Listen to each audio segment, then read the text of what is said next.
Hi friends, வாங்க இன்றைக்கி சிம்பிளான தக்காளி தொக்கு செய்கிறது எப்படின்னு பார்க்கலாம்.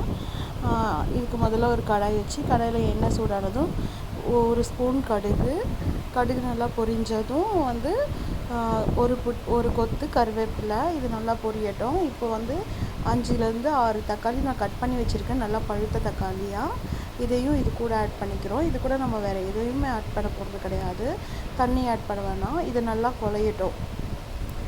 இது எப்படி இருக்கும்னா தி பெஸ்ட் அப்படின்ற மாதிரி இருக்கும். இப்போ உப்பு ஆட் பண்ணி நல்லா ஊறுக்கா மாதிரி ஆகணும், நல்லா கொலன்னு ஆகணும், தக்காளியே இருக்கக்கூடாது, அந்த மாதிரி ஆக்கிக்கணும். இது சாதத்துக்கு, சப்பாத்திக்கு, இட்லிக்கு, தோசைக்கு எல்லாத்துக்குமே சூப்பரான ஒரு சைட் டிஷ்ஷு.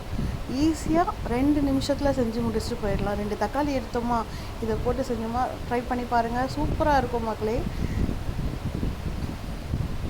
இது நல்லா வதங்கட்டும். தக்காளி நல்லா வதங்கினதுக்கப்புறம் இப்போ கொஞ்சமாக பெருங்காயத்தூள் ஆட் பண்ணி நல்லா கலக்கி விட்டுக்கலாம். இப்போ வெறும் மிளகாத்தூள் நான் கொஞ்சமாக கலருக்காக கொஞ்சமாக போடுறேன், காரத்துக்கும் இதுலேயே வந்துடும்.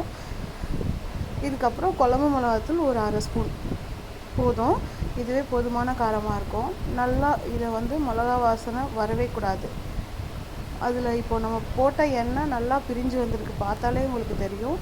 சூப்பராக இருக்கும் ஃப்ரெண்ட்ஸ், தயவு செஞ்சு ட்ரை பண்ணி பாருங்கள்.